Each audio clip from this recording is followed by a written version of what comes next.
Good afternoon, everyone. I'd like to introduce Mike Wells. He's a 15-year career veteran with the Prince George's County Fire and EMS Department. He began his fire service career at a young age while he was riding along with his dad, a former volunteer captain in the hometown of Wallingford, Connecticut, where Mike later became a junior volunteer. Moving for college to College Park, Maryland, Mike joined the College Park Volunteer Fire Department as part of the live-in program. While taking classes before and after school, he would ride along at College Park to be a part of the community. He then became, in 2006, a career firefighter with the Prince George's County Fire and EMS Department. Most of his career, he's been assigned to the Oxon Hill and the Langley Park communities. In 2016, Mike was one of the founding members of the Prince George's County's Career Labor Union's Peer Support Team. He has served as the coordinator for the program and has a master's instruction for the IFF Peer Support Program since 2018, teaching and consulting internationally. Through the IFF, Mike has deployed across the United States following natural disasters and in line of duty deaths, supporting his brothers and sisters at the fire service in their most time of need.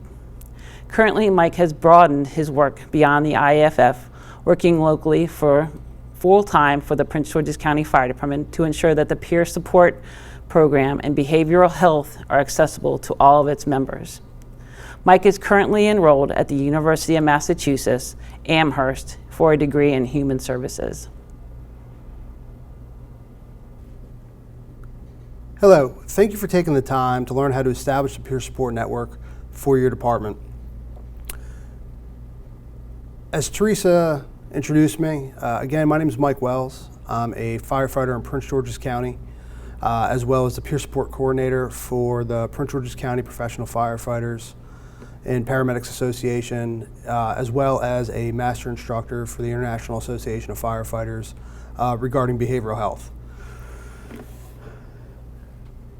My journey with peer support, as I look back, started early in my career. After I had just gotten off probation, ran a house fire that I viewed going to was going to be a nickel and dime job. As we arrived on scene and started doing our job, I got ahead of my crew. And as I was fighting the kitchen fire, trying to find the basement steps to attack the basement fire, I fell through a hole in the kitchen floor and landed in the basement. Grappling with the idea that I might have made a mistake, I reluctantly allowed my training to kick in and called a mayday. Once my brothers came around and got me out, it was run of the mill. My adrenaline was through the roof, small injuries, so I was on my way to the hospital. However, during those moments, my family received phone calls from friends that were listening to the fire on scanners, and a crisis for them started. As a young firefighter, I realized my confidence in myself was high. I realized the situation was in. Nobody knew that I was struggling with asking for help, because I did ask for help. And there was a successful outcome.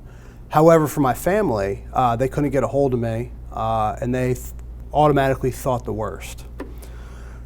Once they realized that I was okay, their emotions started to quail down. As my adrenaline wore off, I became a little bit more sore. And the influx of phone calls that I was receiving from friends and coworkers was short of amazing. But there was one phone call that kind of still sticks out to me. And now that we can identify what peer support is, this was my first true encounter with peer support. Before I move into that, the fact of the matter is peer support's been around longer than all of us. What it's looked like in the past and back in 2007 when my Mayday happened is we just reach out for one another. That's where the term brotherhood comes from. What it's always looked like was we've helped each other move, or we help each other build decks, or whose daughter can babysit while I go into work before my wife gets home. But what we never have talked about is the mental health aspect of the job. We knew that the on-call jobs affected us. That's why everybody reached out to me after my Mayday. They knew it was a serious call, hopefully a once-in-a-career type call. But we do know that the lifestyle of working in the fire and EMS service not only affects us, but affects our families and how we interact on a daily basis. Back then, we used the whole just suck it up. Check your life at the door as you're walking into work. But I think we all understand, especially with cell phones and social media nowadays, that was an impossible task before social media and being checked in on our cell phones constantly while we're at work. Even back then, when you had something going on in your personal life, you brought it to work, whether it was conscious or not. So going back to my first interaction with peer support, a senior officer in the department that was not on this call recognized that I went through a potentially traumatic event. Back then, we called it a critical incident, and we're now moving to a PTE because what might be traumatic to me might not be to you. So it's not safe for us to assume that everybody's having the same stress reaction. But this officer was spot on. While I told him I was fine and that I was good, as I told everybody else that called me, he told me to let's be realistic. This was a serious call, and he started talking about a call that he went through in his life. He approached me directly and told me it's okay. In the next couple of days, my emotions might change a little bit. And he was right. I think seeing the worry on my family's face, my fiance, her face, my mother's face, definitely started sitting a little bit different with me. The face that I put on for my coworkers and my buddies was definitely a little bit different when I was looking at those two specific people. And this officer, he told me that was going to happen because that's what happened to him.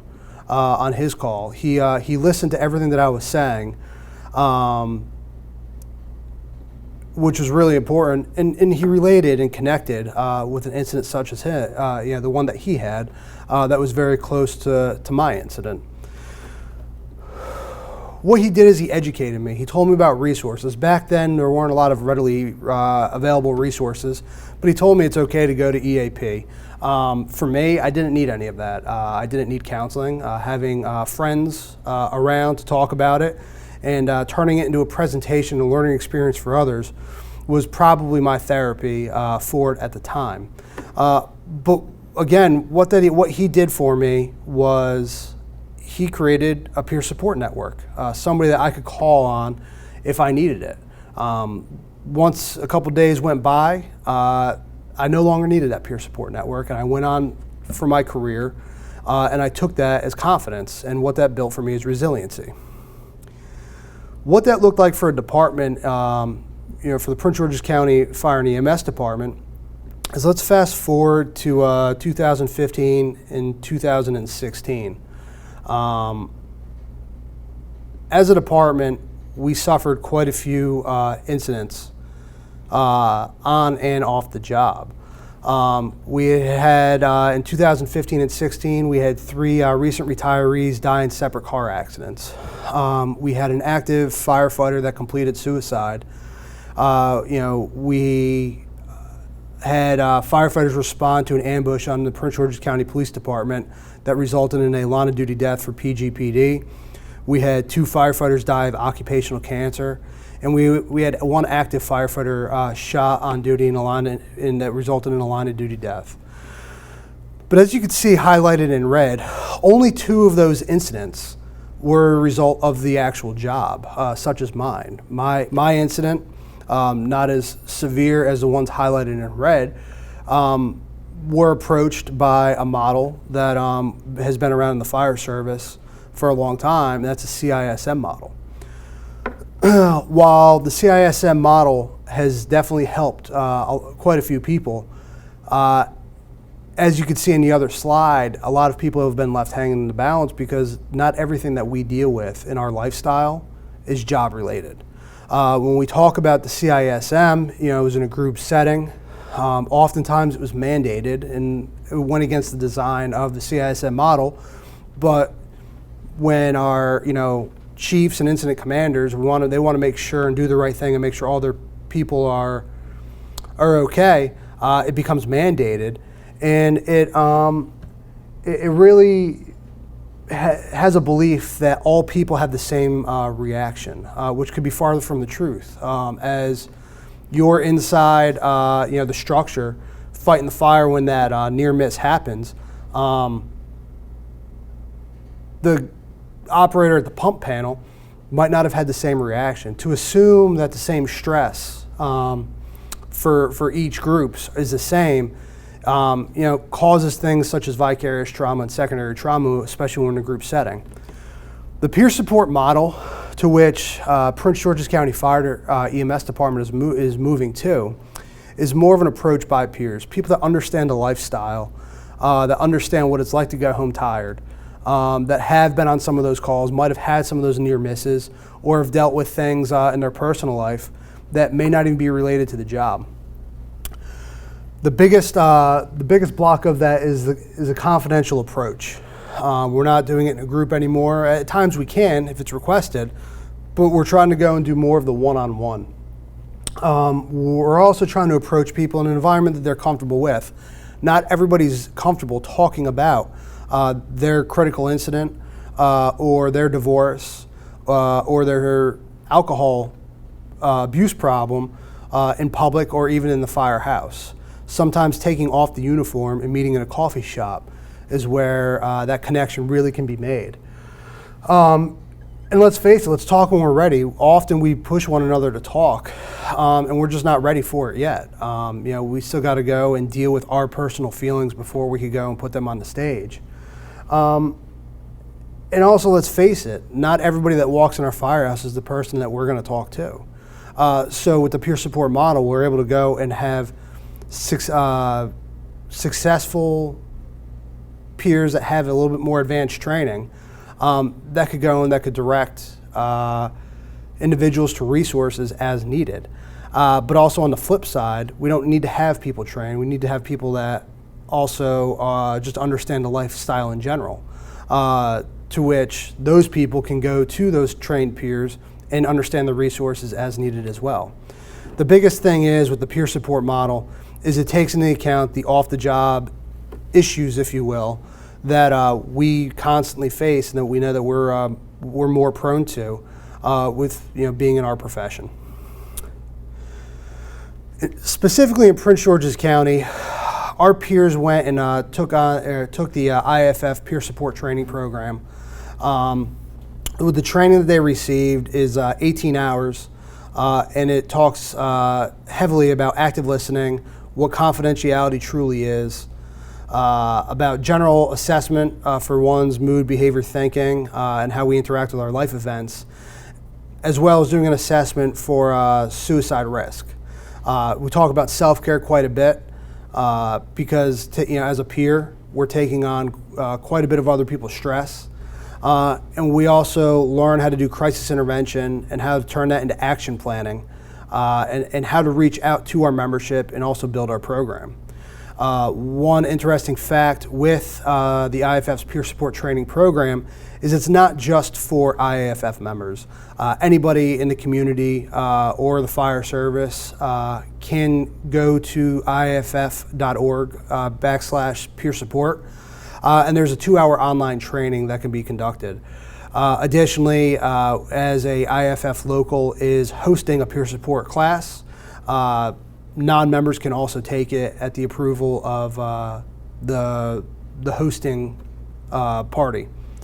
So if you are in a combination system, such as Prince George's County, having that a conversation with the local president would be the place to start that.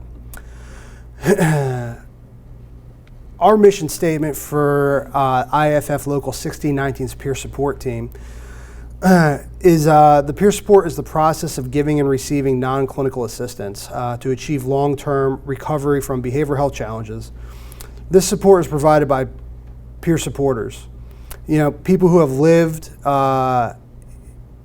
the experience and or been trained to assist in, others in initiating and maintaining long-term recovery and enhancing the quality of life for individuals and their families. Some key points that I've highlighted is it's non-clinical assistant. Our peers are not clinicians. The way that we equate the assistance that we provide is that we're hazmat awareness trained. We have enough training to identify behavioral health changes with our brothers and sisters and know when we need to refer them to a professional. A little bit of the data that my team has collected has identified that 65% of the 470 contacts my team had in 2020, people just wanted to talk. People just wanted to have an ear to listen to them, and vent, if you will. So having to go and have resources, while it's very important to do so, and I'm going to talk more about that in a couple slides, just being available for our brothers and sisters to have somebody to talk to that can listen with an empathetic ear goes a long way. You know, so let's talk about the lived experience part that's highlighted. Again, we know what it's like to be tired after a shift, or have to go to another job, or having to come home and being a father, a mother, or caretaker, and just being simply exhausted. We all use that gallows humor, that dark humor, where some of our friends that aren't in the fire service kind of look at us with a side eye a little bit. And we know that, you know, that adrenaline rush when the bell goes off.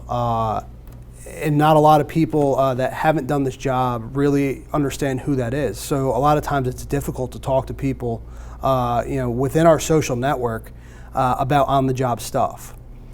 When we talk about training, we're not always talking about behavioral health related issues. You know, we often find ourselves in some financial issues, as well as just trying to find childcare while both, you know, caretakers are on a 24-hour schedule. Could definitely be tough. Tapping into resources available, you know, and being available to tap into those resources, I should say, is that the job of a peer support team member. And then the biggest thing, again, in my situation, I was fine. As an individual, I was okay with my Mayday. I chalked it up as doing my job. I had a good outcome. I ended up going to a really great assignment after that, and my career really took off. However, for my family, it was a little different. You know, my mom was nervous on the days that I was going to work. My fiance was really questioning if this would be the job for me as we go and as we try to have a family. And with the previous models, the CISM model, we don't encompass the family. You know, a lot of stuff that we have going on in our house, when we bring it into work, our mind is might be elsewhere. What I try to go and relate that to is, you know, professional sports teams have sports psychologists to ensure that their players have every aspect of their life covered. So when they're at work, when they have to just focus on catching that ball, everything else in their life is taken care of. While we don't get paid millions of dollars, or sometimes anything to do this job, that might not, you know, I don't know if that's a great example, but the more that we could do for our brothers and sisters to make sure that their home life is in check, so all they have to focus on when they come into work or get into the, you know, to the firehouse or EMS house is just focusing on the mission of being available for the community, will go a long way, and we'll also see a reduction in injuries, as well as accidents, so on and so forth. So peer support is just another tool in the toolbox. And a lot of the tools that we have in our toolbox, in Prince George's County, what we've had for years and years is, I've already talked about the CISM component, but we've also had chaplains, or we have chaplains. We've had an employee assistance program, both in the fire department and the county. So basically 2 programs. We've had clinicians within our community, as well as community programs, which I'll talk a little bit more as to what that looks like and what's available to you within your community. But if you noticed in the title of this presentation, it's the Peer Support Network and not the Peer Support Team, because it's a network that we really need to go and establish. And every single one of us, as we come into the fire service, we need to understand that we need to have friends that are going to help us get through this career, not just on the job, but also off the job. People that aren't in our circles all the time. So we're not engaged in that dark humor constantly. We can come back to being a human again for a little bit. The personal networks also might look like family, friends, church groups.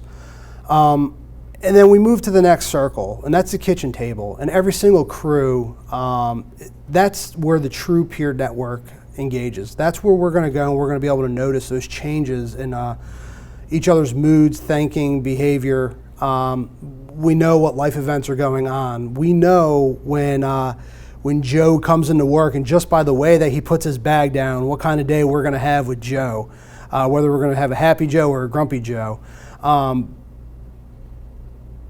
And often we're hard on each other,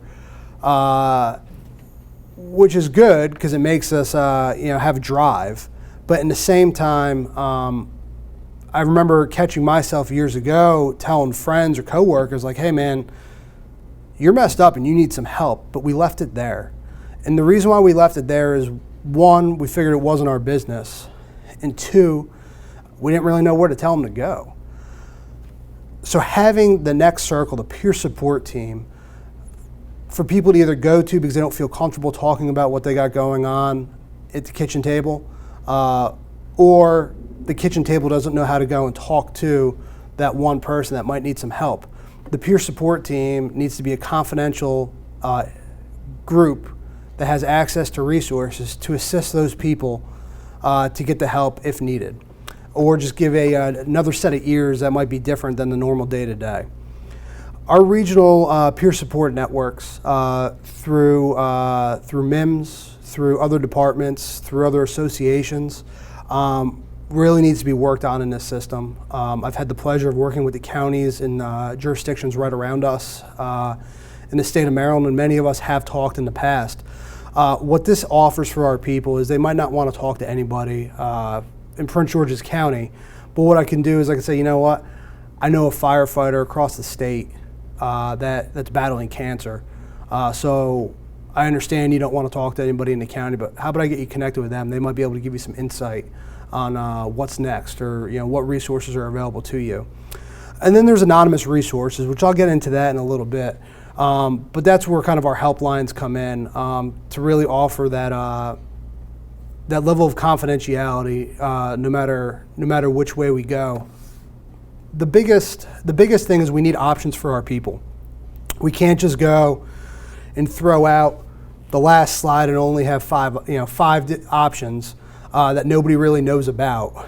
And we go and we check a box and say we offer them. We need to have engagement. We need to have an understanding of how we work, how the systems work, and what options are available for the people. Before we could go and establish any of these networks or establishing a peer team, we really need to go and obtain buy-in. And how do we make the case that we need peer support? In Prince George's County, what happened for us, unfortunately, was recent events. As a lot of those events built up, we realized the health of our brothers and sisters, while nobody would come out and say they needed some help, people needed some help. We could see that through their actions on and off the job. Many times, we could go and we could look back at past instances and say, you know what, back in 2007 when you fell through a floor, your family kind of took that kind of hard. You probably could have used some help.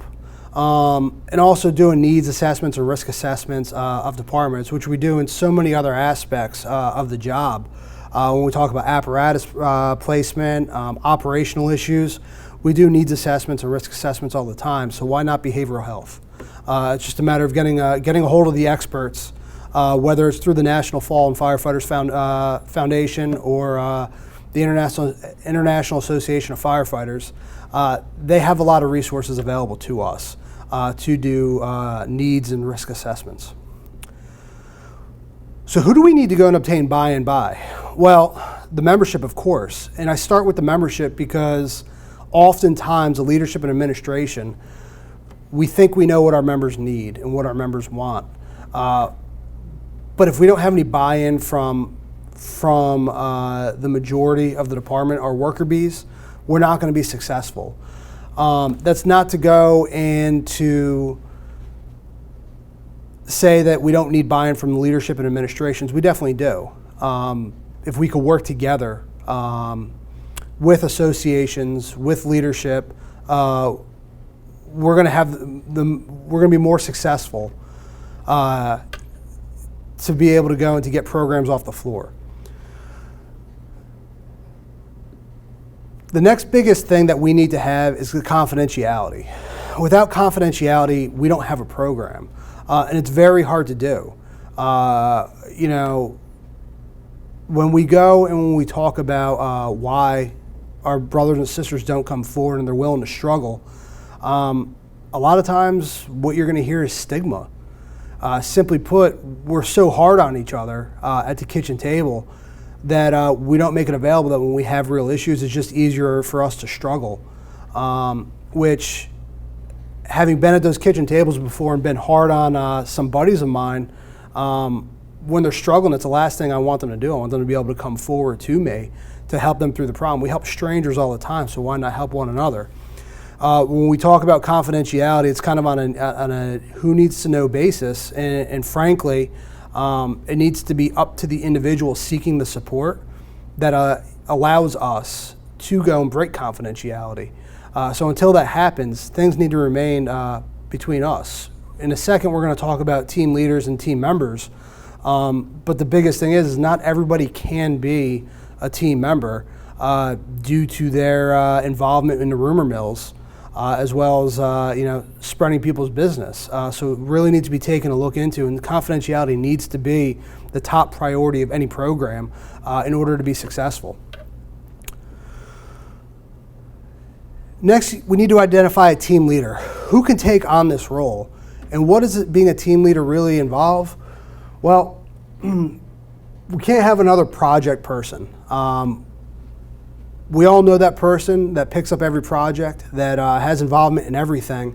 I will tell you that once you go and establish a peer support program or a peer support network, there's going to be a lot of behind the scenes work to do. So that person that's involved in a couple other things might not be the best person to take on this new project. We need to go and we need to have a strong, ongoing support in the field. While we also need to go and identify places such as dispatchers, honor guards, and other ancillary aspects of our departments, for where the majority of our people are, there needs to be support on a day-to-day basis and be available. And the availability is the biggest piece to that. This person's going to act as a liaison to mental health professionals, and they're going to need to coordinate meetings and trainings. This next point, working with administration, I can't stress that enough. While we all don't always see eye to eye, again, in Prince George's County, our peer support team is through the union. But to date right now, we have a great relationship with the management of the Prince George's County Fire EMS Department, and it has to work that way.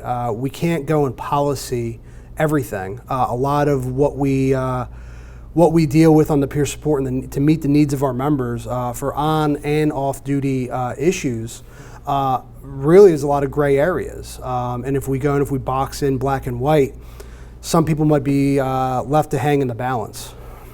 The team leader needs to believe in the mission, and need to be a leader that's driven, confident, able to be adaptive, receptive, as well as involved in multiple networks, especially as a region. We're all trying to find the same stuff. We're all trying to get the same answers to help our brothers and sisters.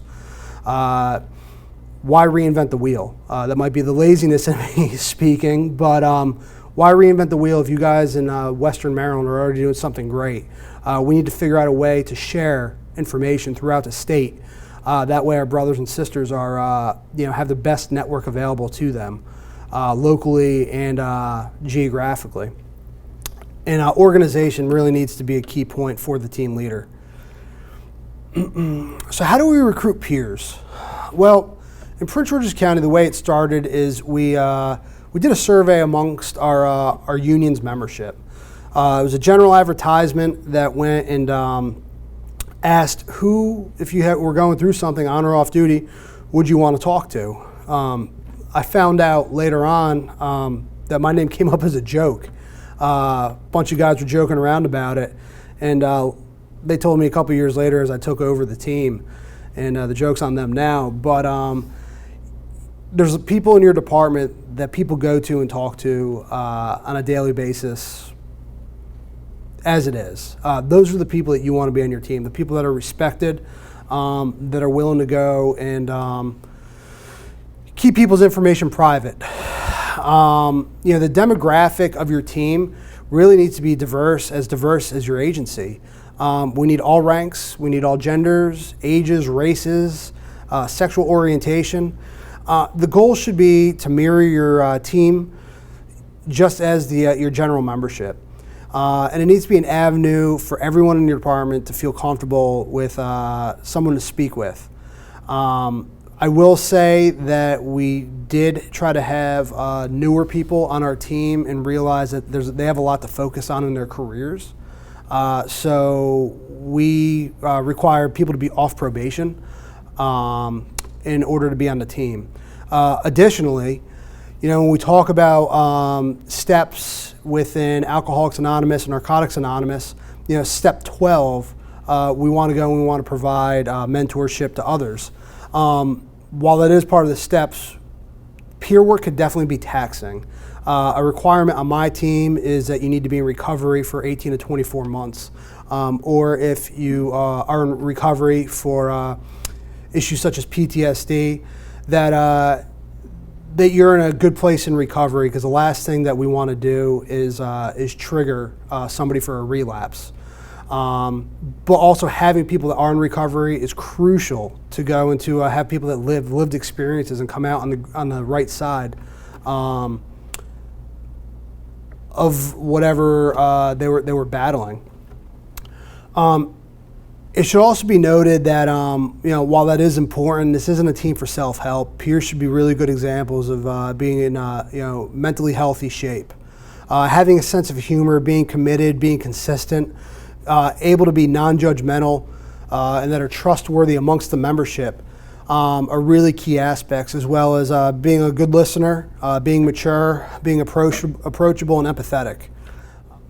Moving into different team models across the United States, there's different types of models everywhere you go. There's department-wide models, such as what a lot of you are currently doing in bigger jurisdictions. There's organizational models where I fall into in Prince George's County. Our peer support team is through the union and the volunteer associations trying to get a team up and running. Multi-jurisdictional teams, we should be looking at that as a model. Hopefully MIMS and MIFRI can be a driver in that to allow for jurisdictions to come together and create that extra net and added layer of support for our brothers and sisters. State associations as well as regional, within the DMV could be crucial as well to add an extra layer of support. Really, there is no recipe book on what this needs to look like or how this looks. It's really up to our imagination as well as to meeting the needs of our brothers and sisters. So when we poll our members, we might want to ask, do you want something in-house or do you want strangers to talk to? Because I know some people in my department prefer to talk to people on the job in Prince George's County, while others really would like to talk to somebody outside of the department for the extra added level of confidentiality.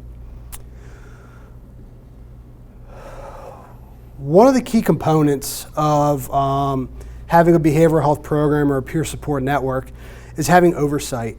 We need to have a culturally competent clinician that's accessible to oversee our team. We're very fortunate with Local 1619's peer support team that we have Dr. Kathleen Talent of, she is co-owner of Therapy Cafe down in Southern Maryland. She makes sure that our clinician provides oversight to make sure that our mission statement is being upheld with the most recent research available in the fire service subset. Additionally, in the state of Maryland, peer support teams confidentiality comes from a clinician's patient privacy. That could be found in the Maryland Senate Bill 0104 from 2018. That's where our confidentiality comes from, so it's crucial that we have somebody kind of doing that oversight for us. The biggest question that I get is, how do I train my team? And let's face it, there's a lot of training out there. Behavioral health is not only becoming a big topic in the fire service, but in our society in general. While this is not an advertisement for any of the training or any training programs out there, but those listed on your screen right now have fantastic classes that your teams can take in order to be, have the latest education in behavioral health. When it all boils down, what our peers need initial training in is active listening, motivational interviewing, crisis intervention, and how to collaborate and consult with professionals as needed. What referral networks really need to look like is we need to have options, and this really needs to come down from your members. You know your members of your department or of your organization, but we need to have crisis intervention options. While nobody ever plans for a crisis, we know that they do happen, and that's not always as a result. Very rarely is it as a result of a potentially traumatic event. It's other aspects of our life that lead us into crisis. However, we need to have options that are available 24 hours a day, 7 days a week, because we know with our line of work, crises don't always happen on a Monday morning. And also the behavioral health world works a little bit different. We're the only people that put down what we're doing and go and help people.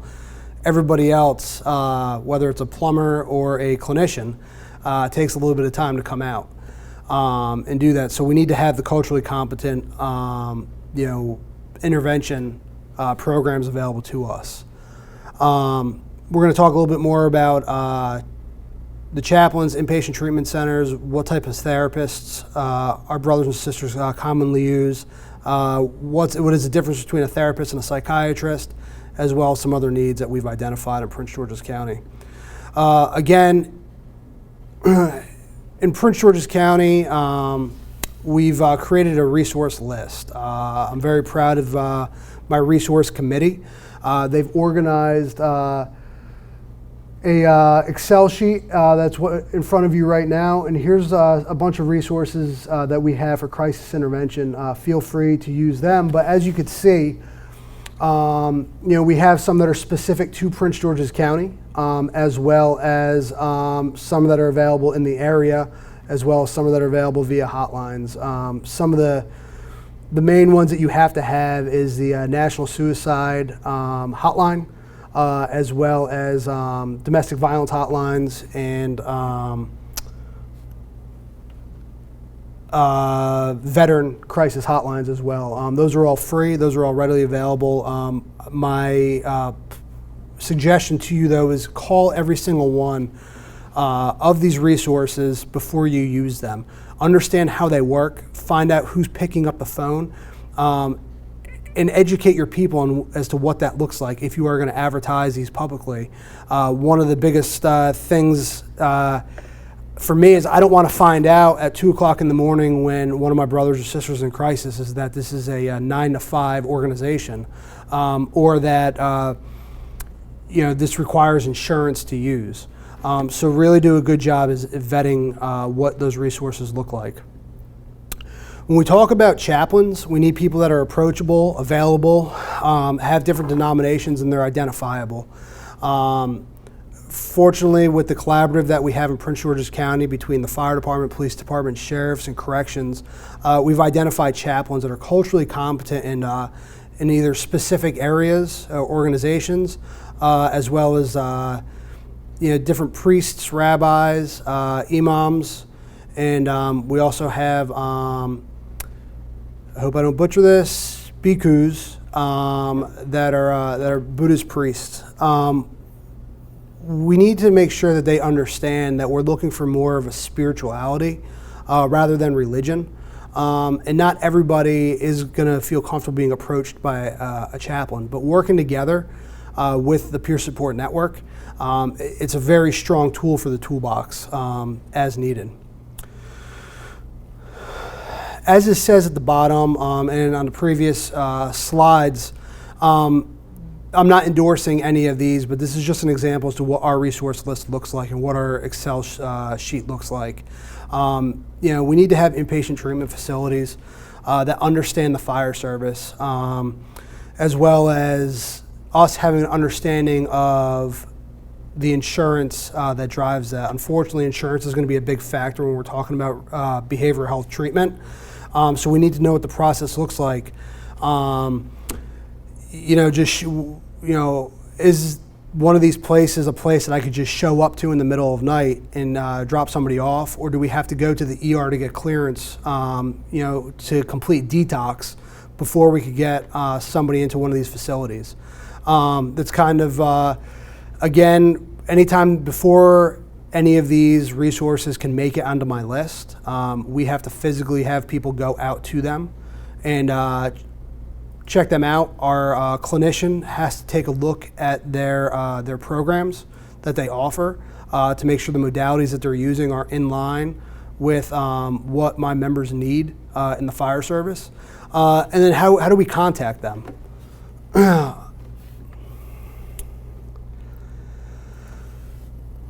Early when we went and we developed our team, we realized that our members have a wide range of needs.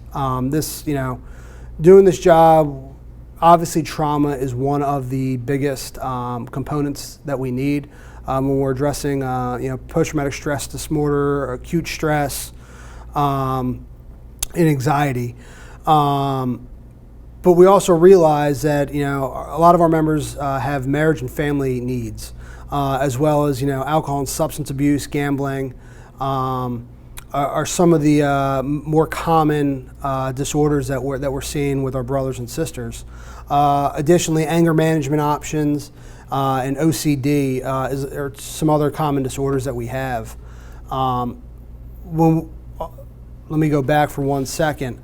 When we started our team, we realized we have members that live in multiple states around the area. We kind of drew a circle, as you could see, from the Lancaster, Pennsylvania area out through West Virginia down to Richmond and the Eastern Shore. What we wanted to make sure is that when one of our members needed a resource, that it was available to them in their community. So I suggest that you try to do the same for your members as well. Some of the therapist specialties that we're looking for, again, when we're talking about trauma, is cognitive behavioral therapy, CBT, EMDR, which is we have great success with our members battling PTSD, and EMDR stands for eye movement desensitization reprocessing. I'm not going to get too much into that right now, but feel free to check that out and search that. It's pretty incredible stuff. And then Dbt Therapy as well, which is dialectal behavioral therapy. When we're talking about marriages, we need it for the spouses and families. And our addiction therapists really need to have programs that encompass co-occurring and dual diagnosis, for not just the substance abuse issues, but also the mental health aspect as well. And then, as I said, some of these other things such as anxiety, anger management, depression, and OCD are common ones that we see, with our brothers and sisters. Again, psychiatry is the branch of medicine that focuses on diagnosis, treatment, and the prevention of mental, emotional, and behavioral health disorders. That comes directly from the American Psychiatric Association. This psychiatrists are commonly, that's where the medications are coming in, get involved. One thing that we have to be careful with when we are trying to identify psychiatrists is that they understand our NFPA requirements. Not all the medications that they prescribe our members can take and be on full duty. So we need to go make sure that they have a copy of our NFPAs and our physicals and all that stuff to have a good understanding. Other options that we've found successful for our team is grief counseling, sleep therapy, which I can't highlight enough, financial, legal, and of course the biohazard cleanup. We found that when our members' families have to go through a suicide, taking the cleanup of their house is a huge load off their plate. So these are just some other examples that are on our resource list, and I'm more than happy to share this presentation for you to go and kind of do your own research for your members. Due to time constraints, I'm not going to get too much into this, but we have a vetting tool that we've created that we found to be successful. When asking questions to all of these, the previous therapists and psychiatrists and inpatient facilities, we really need to understand why they think that they're capable of working with us in the fire and EMS department, where their experience and education kind of comes from. And really make sure that they understand who we are. They might not be culturally competent, but are they willing to come out and sit at your kitchen table to learn who we are as firefighters? Are they willing to come out and do ride-alongs? Are they willing to come out and give education to our members? That goes a real long way, and vice versa. Our members need to go and understand who they are. I can't tell you how many times I've had a therapist walk into a firehouse and everybody clams up and everybody's expecting that the therapist is judging them in every action that they're doing. Therapists are human too, and our people need to understand what that process looks like. And that really kind of moves us into conducting outreach. Not only do people need to understand what behavioral health looks like, but it needs to start at the beginning of our careers. In Prince George's County, we're piloting a program similar to what Howard County's done, is get education in recruit schools so people understand on how to go and how to deal with the stress we're teaching them how to work under. We do a fantastic job at institutions such as MIFRE and training academies of how to go and how to operate under high stress. But are we teaching enough, as I like to call it, is driving on the highway, taking those exits back into real life and kind of going back into being caretakers, mothers, fathers, and citizens within our community. We all don't have to operate like we're going lights and sirens with everything. It's just to spill milk. We don't need to have that anger reaction that we would have with not being able to get that IV or that intubation. Outside of at the beginning of the career, there needs to be regular station visits and interactions with our brothers and sisters. That also helps us identify any problems within stations or within shifts. We also need to be available after potentially traumatic events. Those include line of duty deaths, near misses, maydays, death or severe injuries to children, mass casualty events, and some of these acts of terror that we're finding ourselves going to. How we respond to PTEs, as I kind of talked about early on, is different than we previously talked about, and I'll be more than happy to speak to specifically what we are doing in Prince George's County about potentially traumatic events at a later date. Additionally, we need to maintain our team. If you are going to establish your team, your peers work in the field. They're still having a day-to-day job. They still have responsibilities outside of their life. This is just one more added layer to who they are. We need to go and do regular self-care assessments. When we do our training programs, you need to learn how to go and conduct self-care with your team. We need to track work productivity. For our team, we don't track statistics of the individual that we're working with rather than the work that our peer team members are doing. I don't need to know that one of my peers is working with Jimmy, but what I would like to know is my peers working with somebody and they're receiving phone calls at 3 o'clock in the morning at a frequency that probably isn't going to be sustainable for their mental health, and we need to come up with other resources to do that. Again, I could speak more to what that program looks like, or I could give the creators of this presentation information on how you could build that simply by using a Google form. And some of the questions so we could still maintain that confidentiality. And additionally, strongly suggest doing a checkup from the neck up. Getting your peer support team members,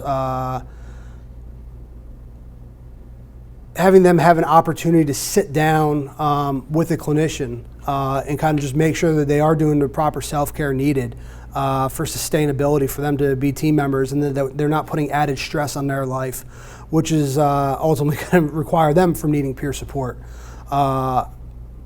in the future. And most importantly, as we kind of talk about data, is we really need to evaluate our impact. That really comes from testimonials from people that have used the peer support network.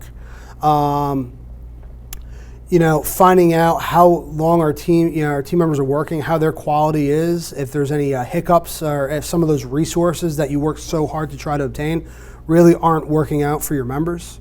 And put it out to our members through a survey as what they have them give a grade for your peer support team and identify any shortfalls or any needs.